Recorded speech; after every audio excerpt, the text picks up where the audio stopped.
हमारा तो निवेदन है, जो अपशब्द कहने वाले हैं कि आपने राधा जी के लिए कह दिया कि उनका विवाह हरणघोष से हुआ और आपने बोल दिया कि उनके साथ जटिला और कुटिला का चरित्र का वर्णन कर दिया। आपने कहा कि राधा जी का विवाह, आपने पूरी वीडियो सुनी ही नहीं। जो वीडियो काट कर चलाई गई है वो वीडियो 14 साल पहले की है और 14 वर्ष पहले जो कथा हमने कमलापुर में कही थी, उस कमलापुर की पूरी कथा निकाल कर सुनना। उसमें हमने राधा जी का विवाह भगवान कृष्ण के साथ भी वर्णन किया है कि ब्रह्मा जी की पूरी कथा सुनिए कि ब्रह्मा जी को जब श्राप लगा तो ब्रह्मदेव ने द्वापर में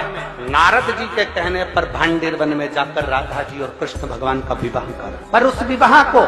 केवल ब्रह्मा जी जानते हैं, उस विवाह को केवल नारद जी जानते हैं, उस विवाह को केवल राधा जी जानती हैं, उस विवाह को केवल कृष्ण जानते हैं। इसके सिवा इस विवाह को कोई नहीं जानता। परंतु राधा जी का जब विवाह हुआ तो हमने उसका वर्णन किया कि वो अरण्यघोष के साथ में हुआ। अब लोगों ने कहा आपने कैसे कह दिया,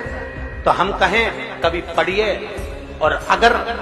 पढ़ नहीं सकते तो ब्रज 84 कोस की यात्रा करने जाइए, और ब्रज 84 कोस की यात्रा करने जाओ तो ब्रज 84 कोस में कोकिला वन में जाइए, और कोकिला वन में कोसी के पास में मथुरा क्षेत्र, कोसी क्षेत्र के मध्य में जावा गांव जाइए, और जाव गांव जाइए, उस जाव गांव में जाकर देखिए अनयघोष, जटिला, कुटिला, कृष्ण और राधा जी का मंदिर बना हुआ है जो आज भी ब्रज 84 कोस में विराजमान है। अब दुनिया के लोग कहे कि आपने कहां से कह दिया ये प्रसंग, तो ब्रह्म वैवर्त पुराण के 271 नंबर पेज पर